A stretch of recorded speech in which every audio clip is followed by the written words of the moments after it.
നല്ല അമ്മച്ചി ലുക്കായിട്ടുണ്ട് സത്യം പറയാലോ. അരെ വാ, എന്താണ് ഞാൻ ഈ കാണിക്കുന്നത്? വട്ടാണോ നിങ്ങൾക്ക് സ്ത്രീ?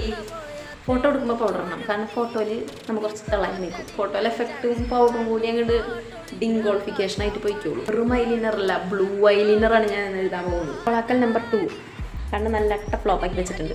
ഇതൊന്ന് കോമഡി ആവും മിക്കവാറും. കമലിൻ്റെ കാര്യത്തിൽ നമുക്ക് 2 ഓപ്ഷനുകളുണ്ട്. ഒന്ന് നമുക്ക് ഊർമിളാദേവി ഉണ്ട്, ഒന്ന് നമുക്ക് ബാലാമണി ഉണ്ട്. ജാൻകുട്ടി വേണോ ഊർമിളാദേവി വേണം? ജാൻകുട്ടി, ഊർമിളാദേവി. ഇപ്പം എനിക്ക് ഓർമ്മ വരുന്നത് ഗായത്രി ദേവിയായിരുന്നു ആ കുട്ടി. കുറച്ചധികം ബ്ലഷ് ഇടുന്നുണ്ട്. ഇനി ഇത് ഞാൻ ബ്ലഷ് ഇട്ട് തന്നെ കഴിയുമ്പോൾ ആരും ഇടണമെന്ന് ചോദിക്കരുത്. നിൻ്റെ മുഖത്തൊക്കെ ബ്ലഷ് ഇട്ടിട്ട് കാര്യം കാണാനാണിത്. ഇഷ്ടമാണ് അത് ഇടാൻ, അതുകൊണ്ട് ഇടും. അട്ട ഫ്ലോപ്പായിട്ട് തുടച്ചാന്നിട്ട് വരാം. ചോന്ന് ഞാൻ ഇരിക്കുന്ന ഒരു ഫീൽ എനിക്കുണ്ട്. ചൂടെ ഐലൈനർ എഴുതിയാലോ? നീല കളർ പോരാ, നല്ല കഷ്ടപ്പാടാട്ടാ. നമുക്ക് എടുത്ത പടങ്ങളൊക്കെ കുറച്ച് കാണാം.